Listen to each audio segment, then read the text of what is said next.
इस वीडियो में हम देखने वाले हैं BA, BSc, BCom first semester vocational subject organic farming के महत्वपूर्ण ऑब्जेक्टिव क्वेश्चन। पहला क्वेश्चन है, जैविक उर्वरकों का उपयोग करने से मिट्टी की गुणवत्ता में क्या सुधार होता है? ए, मिट्टी के पीएच में सुधार होता है। बी, मिट्टी की जल धारण क्षमता में सुधार होता है। सी, मिट्टी की जैविक गतिविधि में सुधार होता है। या डी, उपयुक्त सभी। इसका राइट आंसर होगा डी, उपयुक्त सभी। अगला क्वेश्चन है, जैविक उर्वरकों का उपयोग करने से पर्यावरण पर क्या प्रभाव पड़ता है? ऑप्शन है पर्यावरण प्रदूषण में वृद्धि, बी, पर्यावरण संरक्षण में वृद्धि, सी, पर्यावरण पर कोई प्रभाव नहीं पड़ता, या डी, उपयुक्त में से कोई नहीं। इसका राइट आंसर होगा ऑप्शन बी, पर्यावरण संरक्षण में वृद्धि।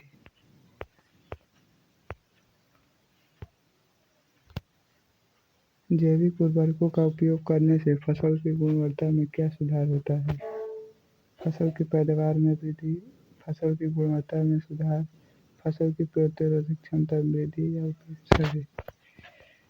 इसका राइट आंसर होगा डी, उपयुक्त सभी।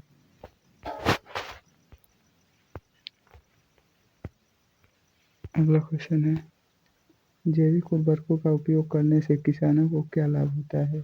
ए, अधिक आय, बी, कम लागत, सी, बेहतर फसल गुणवत्ता, या डी, उपयुक्त सभी। इसका राइट आंसर होगा डी, उपयुक्त सभी।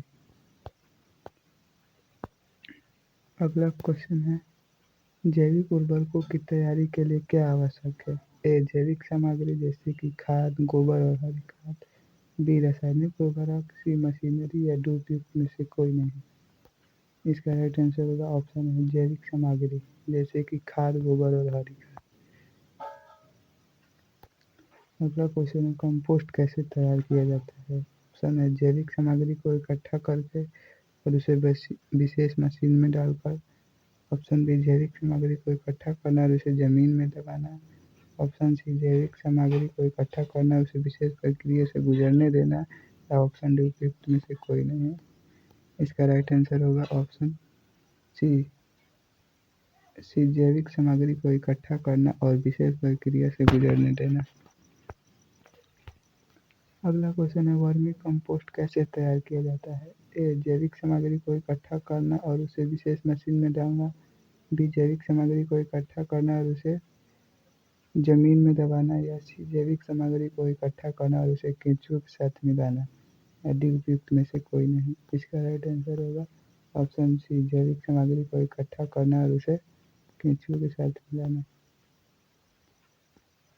अगला क्वेश्चन है, जैविक उर्वरकों की तैयारी में कौन सी सामग्री उपयोग की जाती है? ए, ऑप्शन ए, खाद, गोबर और हरी खाद, ऑप्शन बी, रासायनिक उर्वरक, ऑप्शन सी, मशीनरी, या ऑप्शन डी, उपयुक्त में से कोई नहीं। ऑप्शन ए, खाद, गोबर और हरी खाद।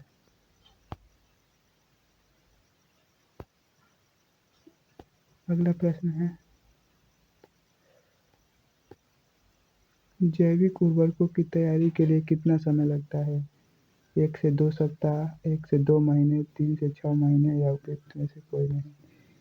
इसका राइट आंसर होगा 3 से 6 महीने। अगला क्वेश्चन है, पौधों के लिए आवश्यक पोषक तत्वों को कितने प्रकार में वर्गीकृत किया जा सकता है? 2 प्रकार में, 3 प्रकार में, 4 प्रकार में, या 5 प्रकार में। इसका राइट आंसर होगा 3 प्रकार में।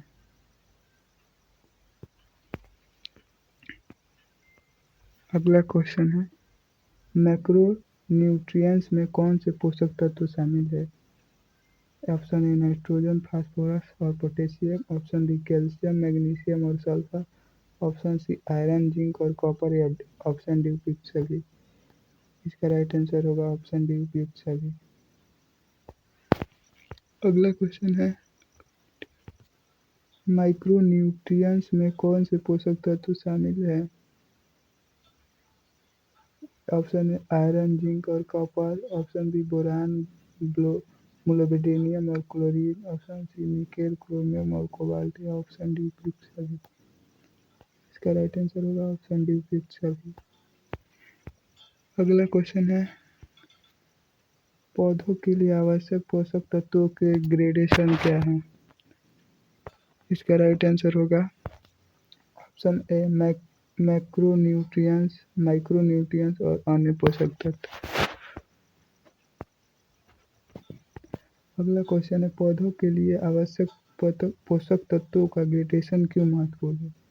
ऑप्शन ए पौधों की वृद्धि और विकास के लिए, ऑप्शन बी पौधों के पैदावार और गुणवत्ता के लिए, ऑप्शन सी पौधों को बीमारियों और कीटों से रक्षा के लिए, ऑप्शन डी उपयुक्त सभी। इसका राइट आंसर होगा ऑप्शन डी उपयुक्त सभी।